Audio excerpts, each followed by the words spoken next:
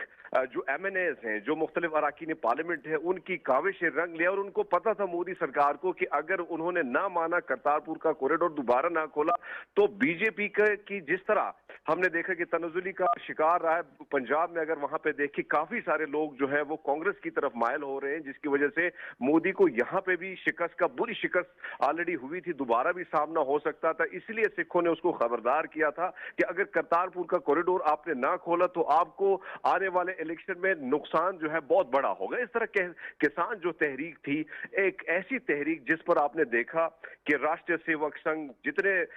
جو ہندو وشوا پریشد کے جو اراکین ہیں، انہوں نے بیس بدل کے سکھوں کے بیس میں دستارے پہن کر یہ لوگ گئے، انہوں نے غنڈہ گردی کی کوشش کی۔ جی جی امین، ہاں ڈاکٹر صاحب، تو ہم نے وہ ساری چیزیں ہم نے اس کو کور کی، اور مجھے آج بھی یاد ہے کہ میں نے خبر دی تھی دسمبر 2019 میں، دسمبر 2020 میں، کہ اگر مودی سرکار اپنا یہ جو عمل ہے، جس طرح وہ کارپوریٹ جنرل صاحب نے بڑی درست بات فرمائی کہ کارپوریٹ سیکٹر کی وجہ سے مودی اس وقت ہندوستان کی ریاست کا وزیر اعظم بنا ہے، تو اسی وجہ ہے کہ وہ کارپوریٹ سیکٹر کو کس نہ کس طریقے سے خوش تو کرنا چاہ رہا تھا، پر اسی کے ساتھ سکھوں کو کمزور کرنے کے لیے اس کے پاس یہی آپشن تھا کہ سکھوں کے پاس جو زمینیں ہیں، کیونکہ سکھ اگر محنت کرتا ہے، زمین کا سینہ چیر ہے، تو پورا ہندوستان روٹی کھاتا ہے، اور آج اسی سکھ کے ہاتھ توڑنے کے لیے اس کی جو ماں ہے، وہ جو دھرتی ماں، اسے چھیننے کے لیے کالے قوانین لائے گئے اور امبانی اور ٹاٹا کو خوش کرنے کے لیے۔ لیکن بہرحال ہم نے چیزیں دیکھی، اور میں نے یہ خبر دی تھی کہ اگر مودی سرکار اپنے ان عزائم سے وہ پیچھے نہ ہٹے تو 23 کو جو ریپبلک ڈے تھا جنوری میں ہونے والا ہے، اس میں ترنگا ہٹا دیا جائے گا، اور ہو سکتا ہے کہ نشان صاحب لہرایا جائے، اور وہی ہوا، وہی خبر بالکل سچ ثابت ہوئی۔ جو آپ نے جو رد عمل سامنے آیا سکھ کسانوں کی جانب سے، نشان صاحب آپ نے ترنگا کو ہٹا کر دیکھا کہ وہاں نشان صاحب لہرائے گئے، یہی وجوہات تھی کہ جب آپ کا عمل اس قسم کا ہو کہ جب مائنورٹی پہ آپ زندگی تنگ کریں اور آپ ان لوگوں سے نوالا چھینے، ان لوگوں سے زمینیں چھینے جو لوگ آپ کو نوالا کھلا رہے ہیں، تو میں سمجھتا ہوں کہ وہی رد عمل تھا۔ اور آج ہم نے دیکھا کہ بجرنگ دل، ہندو وشوا پریشد، یہ RSS، کیونکہ اس وقت ہندوستان جو ہے، پورا ہندوستان گرفت میں ہے ان غنڈوں کے، یہ غنڈے ہی چلا رہے ہیں۔ امت شاہ ایک بہت بڑا غنڈا ہے، اس کے ساتھ ساتھ جس طرح آپ نے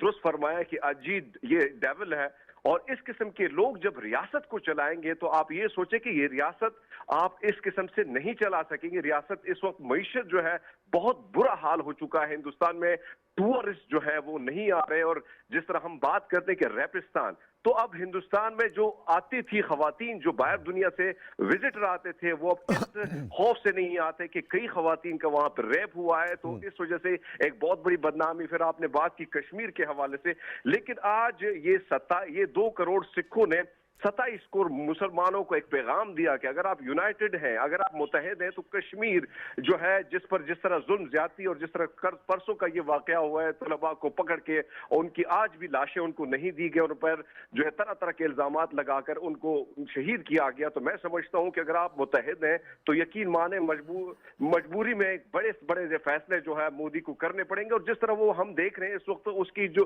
بی جے پی کا جو گراف ہے وہ ہندوؤں میں بھی بہت زیادہ ویک ہو رہا ہے کہ اس کی وجہ یہ ہے کہ جب حکومت اور سارے معاملات RSS کے غنڈے سنبھالے, بجرنگ دل کے غنڈے سنبھالے اور وشو ہندو پریشد کے لوگ سنبھالیں, تو ایسی ریاستیں ناکام ہوتی نظر آتی اور ناکام ہوئی ہے. ٹھیک ہے,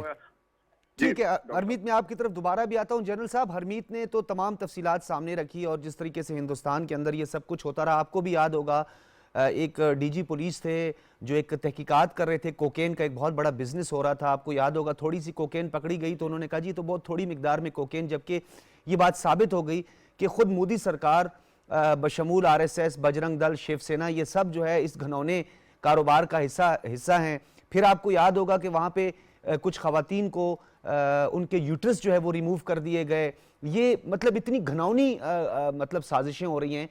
یہ so called human rights activist, champion, اور یہ اقوام متحدہ کی انسانی حقوق کونسل اور یہ جو بڑے علم بردار بنے پھرتے ہیں, ان کو ہندوستان کے اندر یہ ظالمانہ رویہ, یہ ظلم و جبر کیوں دکھائی نہیں دیتا؟ یہ قتل و غارت پر یہ بلی چڑھانا, یہ دنیا میں کہیں اور پہ کوئی ایسی مثال نہیں ملتی ہے.